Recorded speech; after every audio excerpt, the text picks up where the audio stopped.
At this wonderful conference this weekend, I believe that you're going to hear and see a lot of information and images from some prominent purveyors of modernism, past and present, from across the state.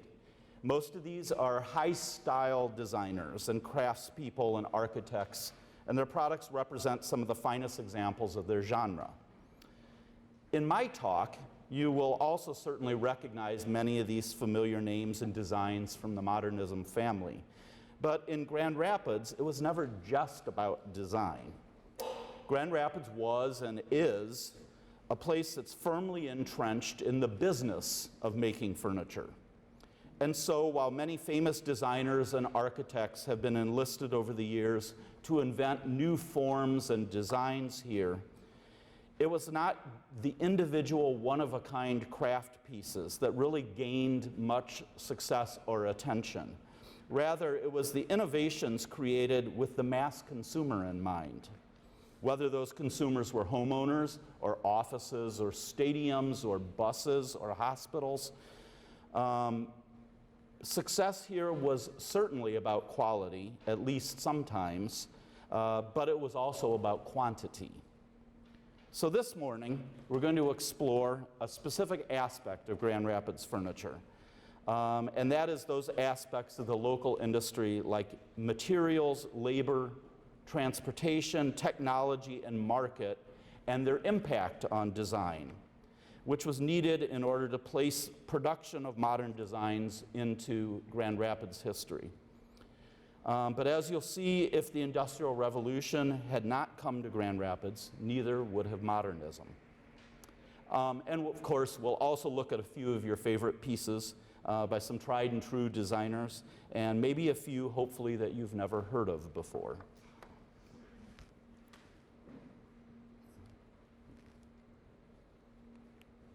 Okay, good. Before I proceed, I just want to acknowledge that most of the images I'm going to show you today are of furniture pieces and trade catalogs and other sources in the amazing collections at the Grand Rapids Public Museum.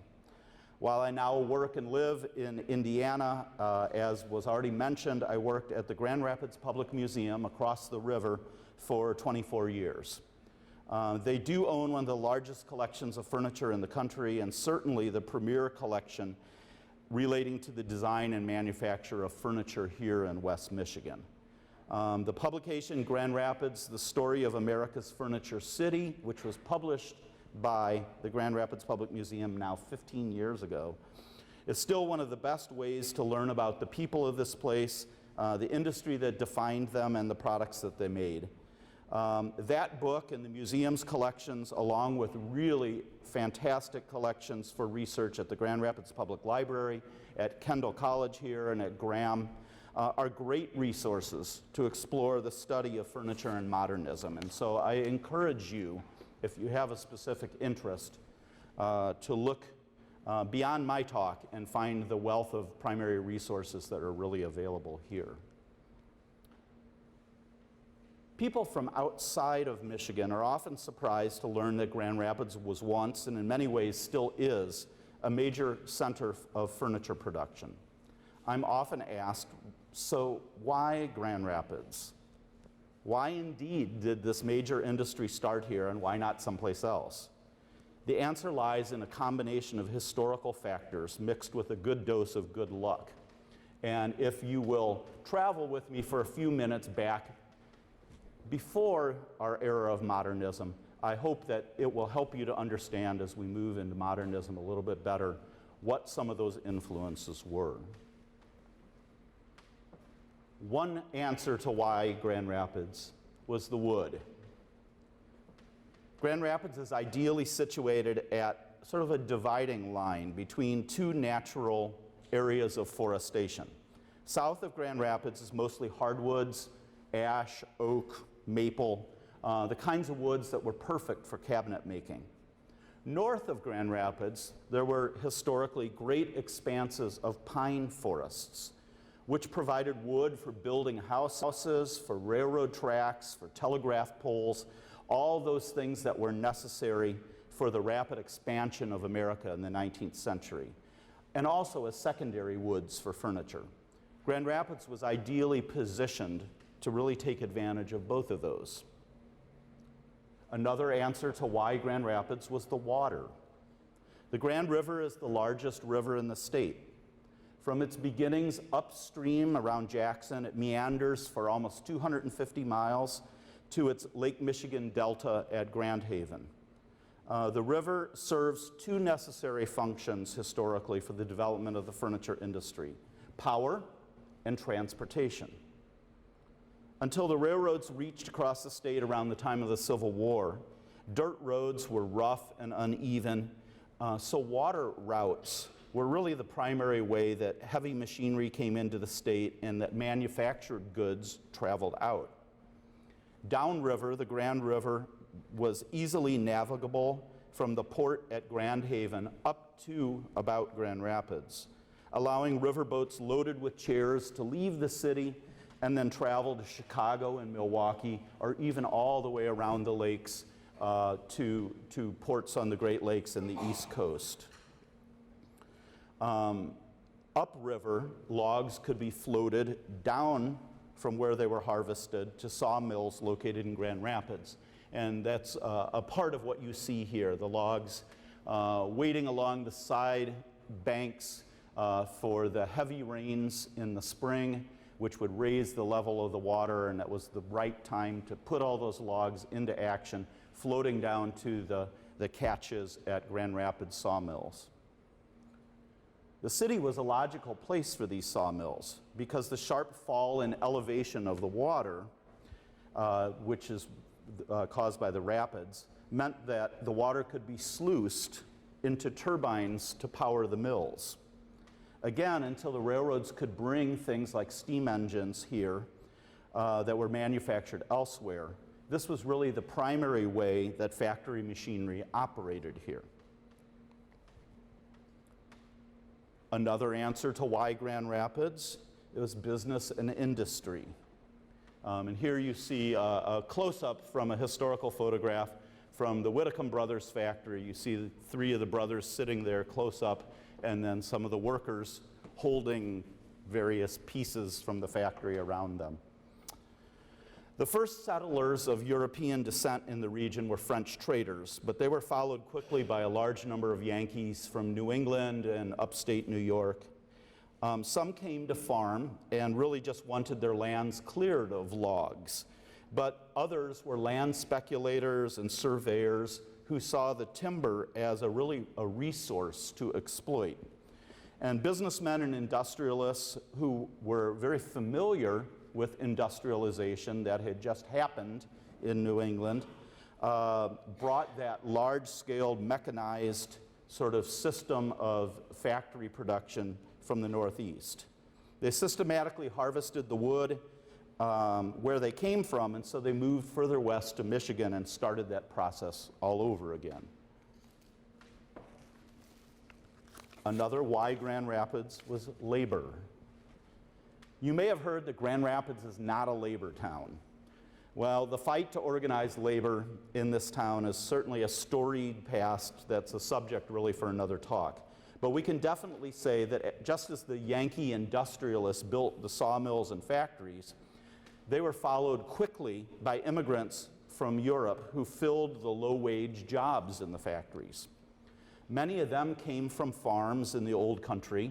They lacked craft skills. They didn't come initially as high-skilled craftspeople.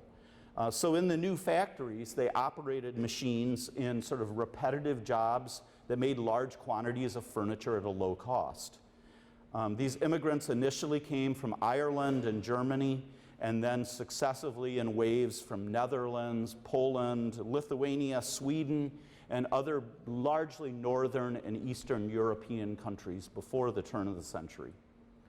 Their inexpensive labor allowed the factories to employ large workforces and make large quantities of furniture that was less expensive than pieces that were handmade. And my final answer to why Grand Rapids was the development of a national market. All of the factors I've just mentioned, the creation of jobs based on harvesting resources, the development of infrastructure like roads, the construction of factories, and immigration of tens of millions of people really changed this area from a regional supply center to one that was an integrated part of a national economy. By the last quarter of the 19th century, it was possible to manufacture large numbers of pieces of just about anything in a factory and ship it to just about anyone who at least had access to a Sears catalog and a railroad station. The classic model of cabinet makers that made furniture by hand in a small shop and sold it to people in a local community no longer really made sense. People could now find a wide range of styles at a pretty affordable price. And the huge movement of people meant millions of new homes that needed to be furnished, with furniture ranging from sort of cheap starter home furniture to expensive suites for what they would have called the carriage trade. Grand Rapids was ready with the right recipe of factors to take full advantage of this larger phenomenon. So, what did Grand Rapids furniture look like before the advent of modernism? Well, the first pieces made in Grand Rapids were typical of what you'd find in many Midwestern frontier towns. They were pretty simple in form, made of locally available woods by either a cabinet maker or a turner who maybe had a couple of apprentices and journeymen who worked in a shop. They probably sold to local customers that they knew. Designs were usually derivative of furniture made on the East Coast or in New England, probably several decades earlier, and limited by the maker's skill level and tools. If machinery was used, it was used only on a relatively small scale. As factories emerged in Grand Rapids, manufacturers began to bring in large-scale woodworking machinery that could be operated off belt and pulley systems in factories. Machines like this one, the King multiple carving machine, could produce as many as 24 carved chair legs in the time that it would take a hand carver to produce just one. Soon, a whole satellite industry of companies that were making woodworking machines developed in Grand Rapids to supply the furniture industry. This also gave rise to what in Grand Rapids was often referred to as batch production. And batch production was somewhere in between individual hand production and mass production. A batch was determined by the logical number that a machine could produce at one time. In the case I just mentioned, maybe 24 pieces as a batch. So manufacturers would wait and they would add up orders from various retailers until they got 24 orders for a certain piece. And then they would produce those all in a batch.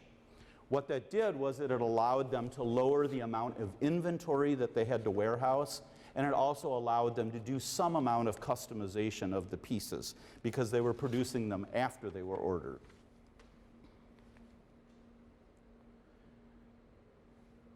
Early pieces were also typically made out of domestic woods. Up until the 1890s, annual log runs happened on the river here, and so local factories focused on the wood that was available. What that meant was that most of the furniture they produced was wood-based and not textile-based. There was never a large-scale upholstered furniture industry here. Instead, it was focused on the types of furniture that were mostly wood. So bedroom suites, hall furniture, dining room furniture, that was very wood-based rather than parlor furniture.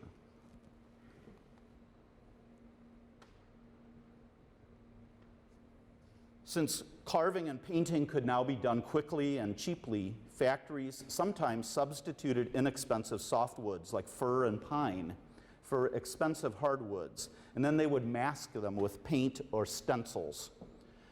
Carvings were also actually cast in what's called a composite, which is essentially sawdust and glue that was poured into a mold and then stained. And that could be applied on the top of the wood to make it look hand-carved.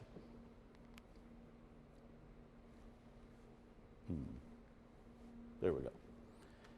As Grand Rapids quickly exhausted its supply of locally available hardwoods. The last log run on the Grand River happened in the early 1890s at the same time that furniture was just becoming the city's #1 industry. Entrepreneurs looked for ways to cope with that change in that available wood. Here you see Harry Sherwood with his patented method of roller printing wood grains. He created initially a hand process and then a mechanized process that he could sell to factories that would allow them to take inexpensive pine, stain it, and then use literally printer's ink to put any variety of wood grains. You want mahogany? You got mahogany. You want oak? You got oak. And you could simply make that piece of furniture any kind of wood you wanted. Now, to the casual observer, they might miss that. But I want to caution all of you in case you like to go to antique malls and refinish furniture, because people occasionally will buy one of these pieces and they'll get out the refinishing stuff and they'll start working on it, and before they realize what's happened, they've wiped away a big part of the wood grain and they're just down to that secondary wood that's underneath. This dresser, by the way, was made by the Arcadia Furniture Company up the lake in Arcadia around 1910.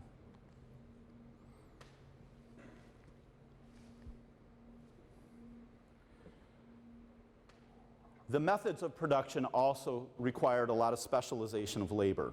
Assembly line practices with labor meant that factories could produce a lot of furniture if they had each person work on and master their skill and then repeat that task all day long. Men spent typically 10 to 12 hours a day, usually 6 days a week.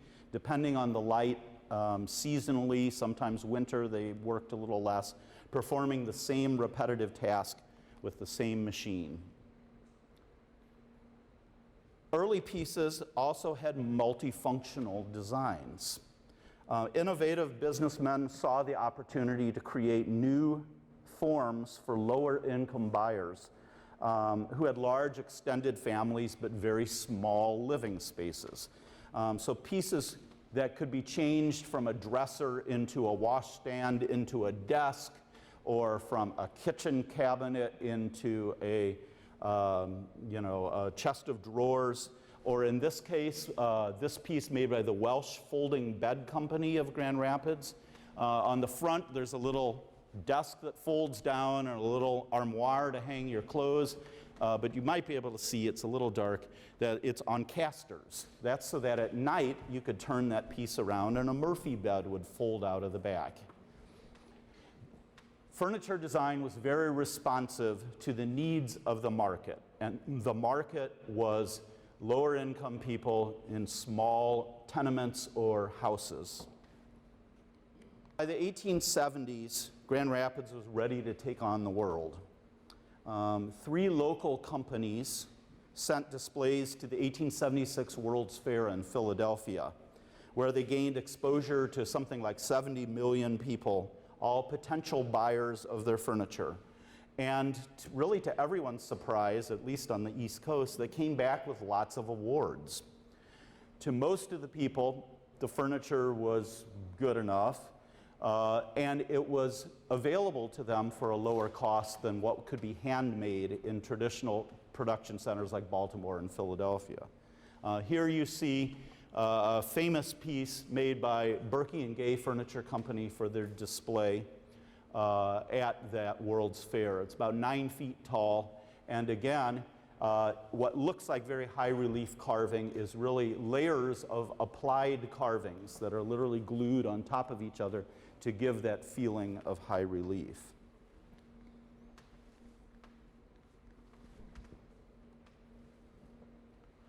Two years after that World's Fair, Grand Rapids started its semi-annual furniture market. In 1878, local manufacturers cleared out a part of their factory, lined up everything that they were producing, and then invited retailers all to come at the same time.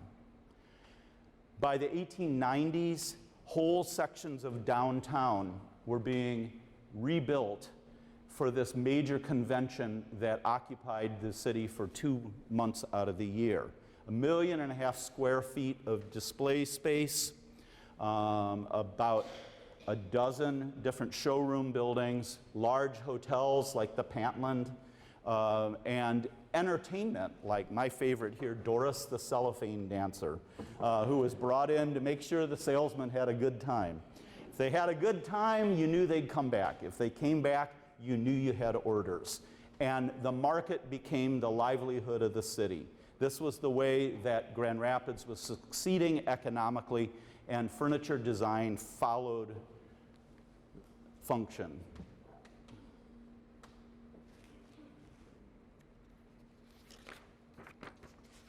Another way that Grand Rapids ascended to its self-proclaimed name of the furniture capital, or the, I love this one, the Paris of furniture design, was through publication and education.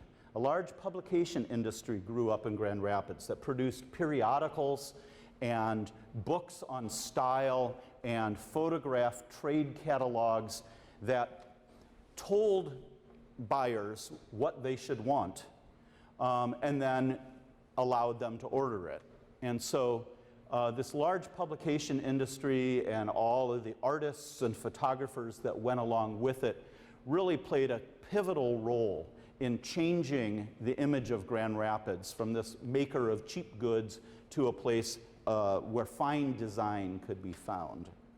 Now, although there were necessary building blocks for Grand Rapids' later ascendancy as a purveyor of modernism, ironically, the modern movement started here as sort of a reaction against the goods produced in places like Grand Rapids factories. Beginning with ideas in highly industrialized England, the aesthetic movement, the arts and crafts movement, denounced the poor workmanship, inexpensive materials, and bad proportions of decorative furnishings made in Grand Rapids factories. As a social movement, it romanticized the honorable relationship of the pre-industrial craftsman to his craft and blamed the industrial system for the general dysphoria in urban society. Arts and crafts philosophers like John Ruskin and William Morris called for a return to hand craftsmanship, a simplification of designs so that forms themselves were beautiful and didn't have to be ornamented, and for the abandonment of that over-ornamentation that was used to hide shoddy workmanship. In Grand Rapids, many of the factories, ironically, fully embraced those design principles of the movement as it grew in popularity with consumers, without adopting the commitments to societal change. In other words, they made the furniture with machinery that looked handcrafted. Still, marketing for this furniture moved away from the sort of used car lot, cheap goods mentality to describe instead durability and quality. Factories like the Phoenix Furniture Company and Michigan Chair Company hired full-time staff designers trained in art history and architecture to improve their offerings. David Kendall, for whom the college we're standing in is named, is generally considered to be the first full-time designer on the payroll of an American furniture manufacturing company. Kendall set up a whole chemistry lab in the Phoenix factory where he experimented with various stains and fumed finishes that enhanced rather than masked the qualities of the wood. Like this bookcase in what was known as the Cremona finish. Kendall also traveled extensively in Europe and Asia and Latin America and would always return with objets d'art that served as his inspiration for furniture designs. Another one of those characters was Edgar Soames, an architect from Boston and later also someone involved with the predecessor of Kendall College. He came in the first years of the 20th century to be the head of design for the Michigan Chair Company. Michigan Chair, during his ascendancy there, flowered with experimentation with design of forms. The company continued to produce Colonial Revival and Louis XIV and Hepplewhite chairs, but they also introduced seating lines for Southwest Missions, for craftsman bungalows, and for prairie homes like you see here. Soames was particularly adept at adapting high-end architects' concepts for a less extreme middle-class market. America has always looked to and borrowed heavily from Europe in its designs. This was again true during the arts and crafts movement, but the pieces at least do reflect a knowledge of what is current or trending in Europe. Here I see clear influences in this chair by the Michigan Chair Company of Glasgow and Macintosh, and the dresser made by the Loose Furniture Company, which has this wonderful inlay of copper and pewter and wood. Certainly shows influences of the Art Nouveau from Paris, and I believe probably in those cutouts of the secessionists in Vienna. Mission furniture sought to return to pre-industrial principles and remove all decoration in favor of more beautiful forms. Local manufacturers like the Stickley brothers, Charles Limbert, and Phoenix were among the national leaders in this transition from over-decorated to simple and elegant. On the left here, you see some pieces from the Charles Limbert Dutch Arts and Crafts line from about 1903. And on the other side, a design by David Kendall for Phoenix that became known as the McKinley chair because President McKinley had one.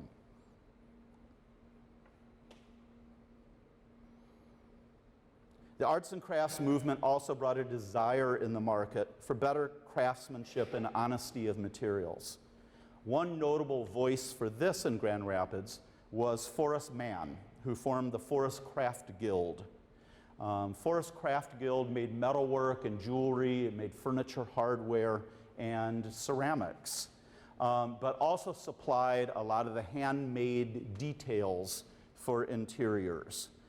He also published a magazine called Le Dernier Cri, The Final Cry, advocating to people to improve the workmanship, I assume before civilization was lost.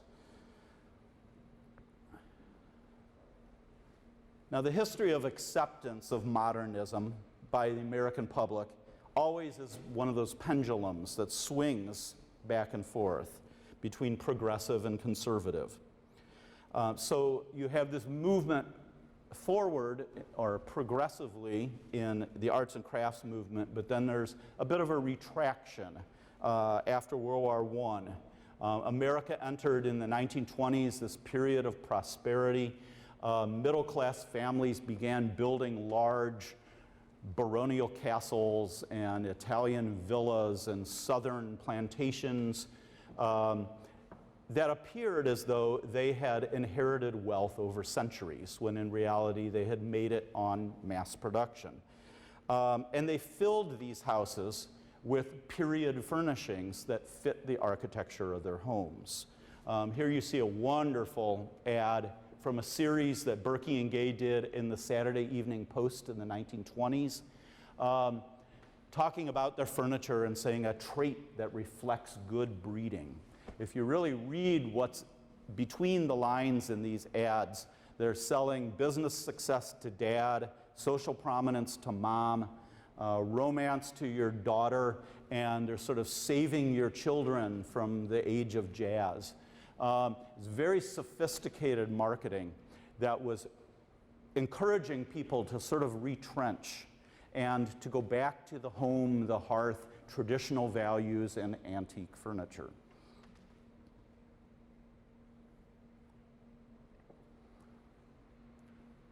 By the 1920s, Grand Rapids was overproducing. The factories were too large. They were making too much furniture. People were beginning to spend more money on automobiles than they were on their houses. And so there was too much furniture coming out of Grand Rapids. They tried what they could to excite people about buying furniture, but they also realized, really before the Depression came in the mid-1920s, that they were looking at some lean years. When the market crash came in 1929, nearly half of the factories here closed. Most of the ones that stayed open did so by reducing hours for their workers. On your right side is a parade float from a special parade here in the 1930s entitled "Buy to Increase Employment." And they loaded a bunch of suites of furniture on these parade floats. The idea being that if you just bought a new bedroom set, that would somehow put more people to work. In the throes of that economic challenge of the Great Depression, some designers and consumers really looked to modernism as a way to save them from the ills of their current situation. Here you see an ad for the Grand Rapids House of Tomorrow. I don't know if any of you recognize it. Located in East Grand Rapids, still near the Ottawa Hills neighborhood, but technically in East. Built in 1933 by the gas company and then furnished by local Grand Rapids companies. The focus was on, just like the glamour of Hollywood, on sort of allowing you to escape into a better future because your present was pretty dismal. And so they built this House of Tomorrow.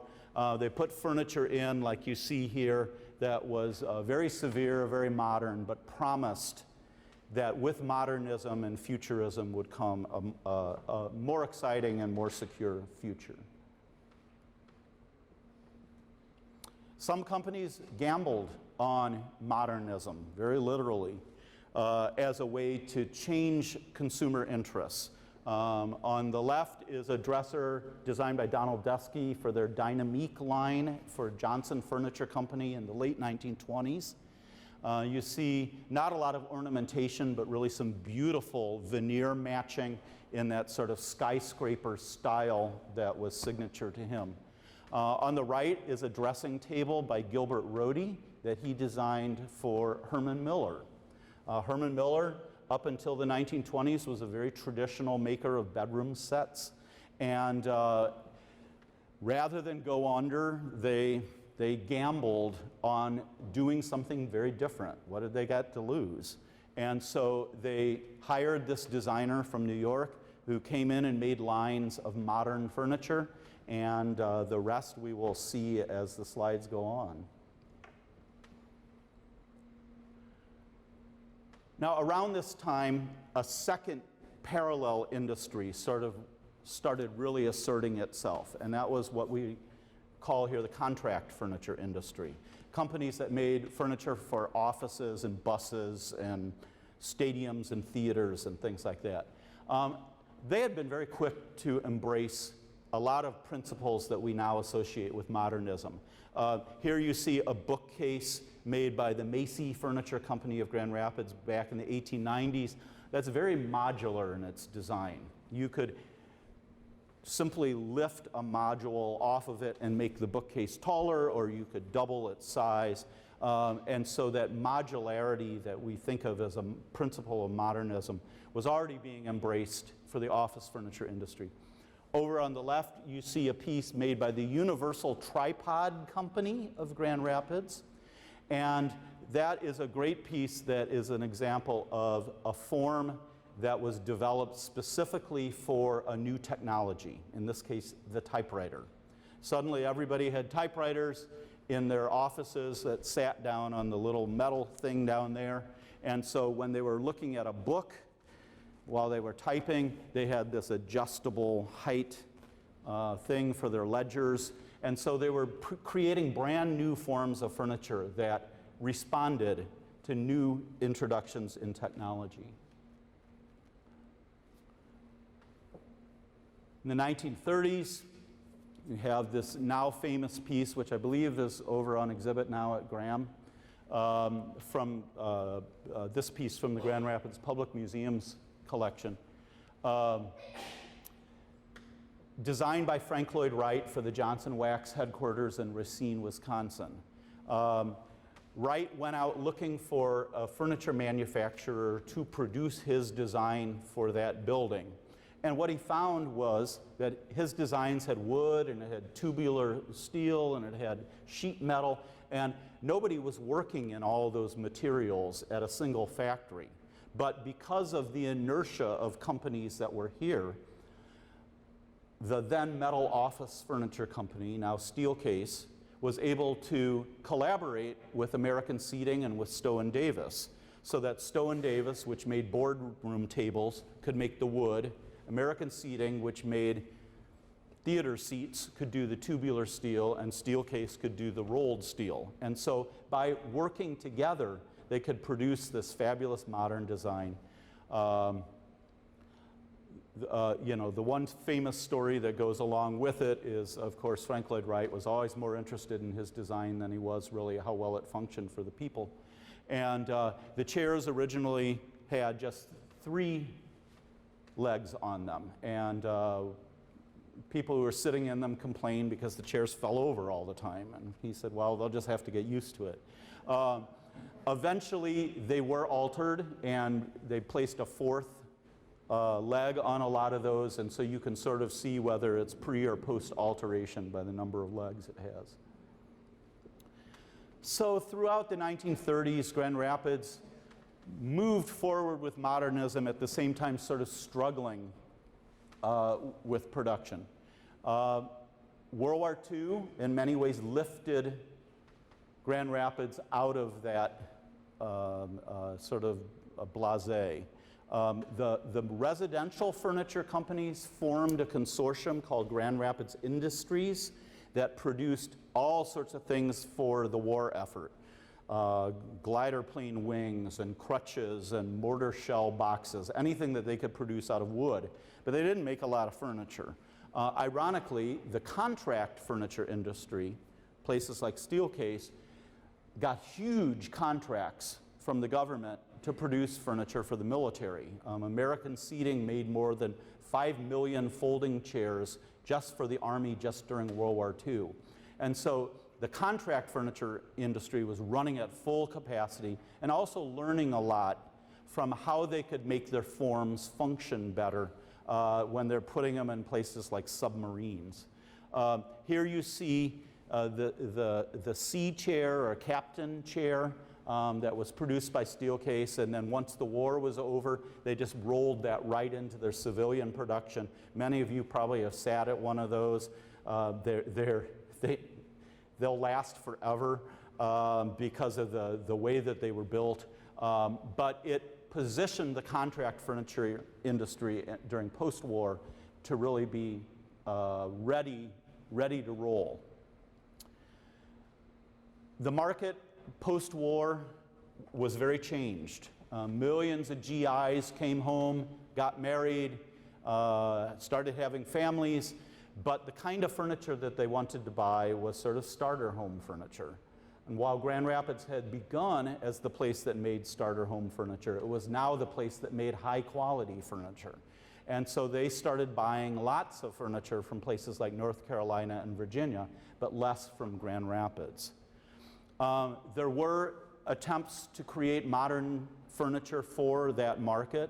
The flexible home arrangements was a line that was designed by L.L. Saarinen and the Swansons, who were then at Cranbrook, for the Johnson Furniture Company. And it really used those principles of modularity that we saw earlier in the bookcase to create smaller furniture that could go into post-war homes. Of course, the war also inspired experimentation with new materials. Eames made splints out of molded plywood, and that sort of inspired him later to use that same molded plywood in the design of things like the potato chip chair, the molded plywood chair. Fiberglass is a new material post-war that's now being used by Herman Miller to produce these sort of new, very sleek, modern designs. And you see a continuation of the use of some of those materials even much later. The last chair there is called a Power Play. It was designed by architect Frank Gehry for Knoll Inc. but produced locally by Davidson Plyforms. So it was produced by a Grand Rapids factory, even though it was being sold by a company not headquartered in Grand Rapids. Design became even more important. The name of the designer became prominent in marketing as some designers sort of became celebrities.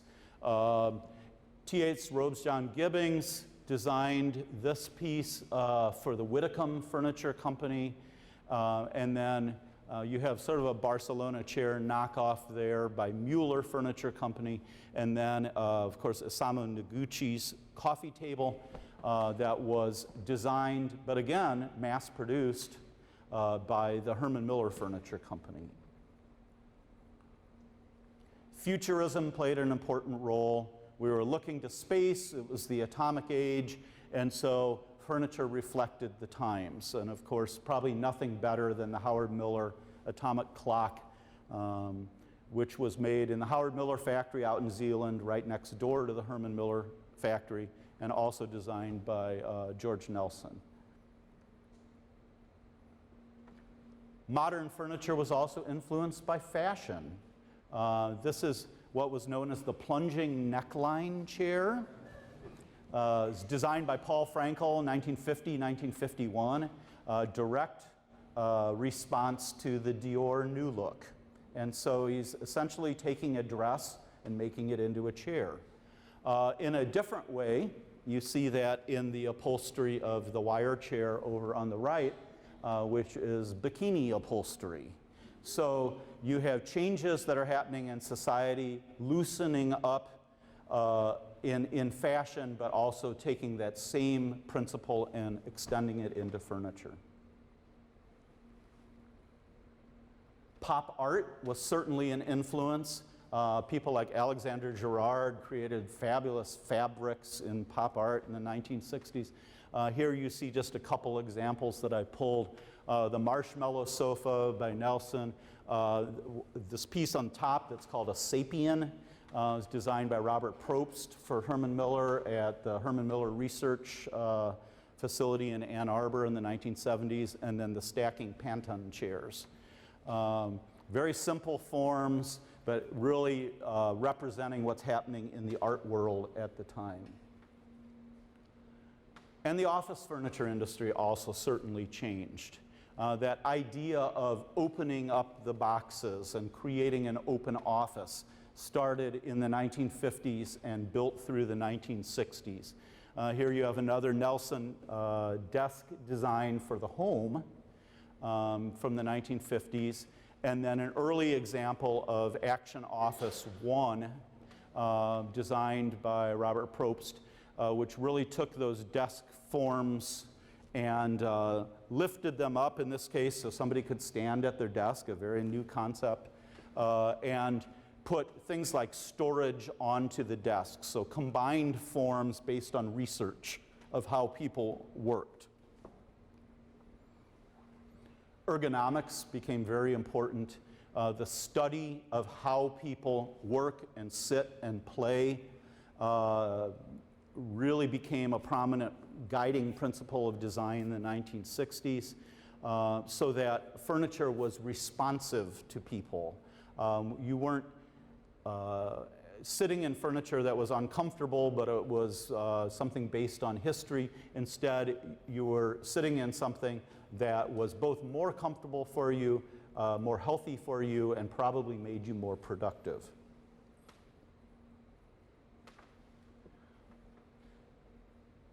By the late 1960s, early 1970s, we see a huge revolution in the office furniture industry that's really fueled by designers and companies out of Grand Rapids to panel-based systems.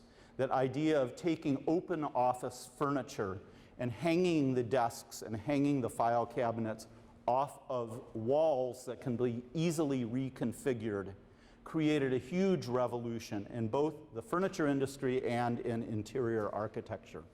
1968, introduction of Action Office 2, and followed by similar products by Steelcase and Hayworth that really changed the way people work in their office and changed the way society thinks about the office. I think about Dilbert and the little cubicles that we all see and make jokes about, but at the same time, this really revitalized and extended the big three in Grand Rapids and started a whole number of new office furniture companies.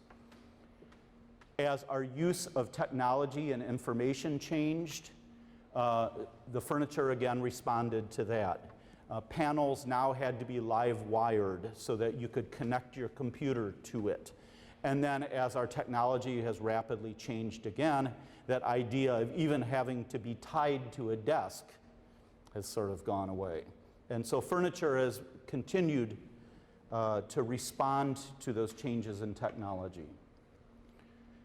And the furniture manufacturers and designers in West Michigan are still today testing solutions to create modern furniture that's responsive. The piece on the left here was a prototype back at Hayworth back in the 1990s called Office in a Box. And the idea was that you could move your desk wherever you needed to work. And it was just sort of a trunk on wheels, and you opened it up and it became a whole sort of station. Well, if you think about how our mobility in the office has changed since then, you know, this is now our office in a box. But way back in the early 1990s, they were already working on those solutions. Over on the right side, you see two grand experiments that have happened in Grand Rapids recently. One, 456 Croswell, is a house located in East Grand Rapids. That was a project pushed by Steelcase that was really playing with that idea of creating a new place where people could work and relax and play in sort of a third space, and figuring out what those forms of furniture and spaces might look like. And then down below, Grid 70, another recent project that happened as all the furniture companies have moved out to the suburbs. They realized they didn't have an urban presence, and as America has been moving back to its cities, Grid 70 is a real response to that. Looking at ways that different companies with different forms of design solutions and design ideas can learn from each other by being in proximity to one another.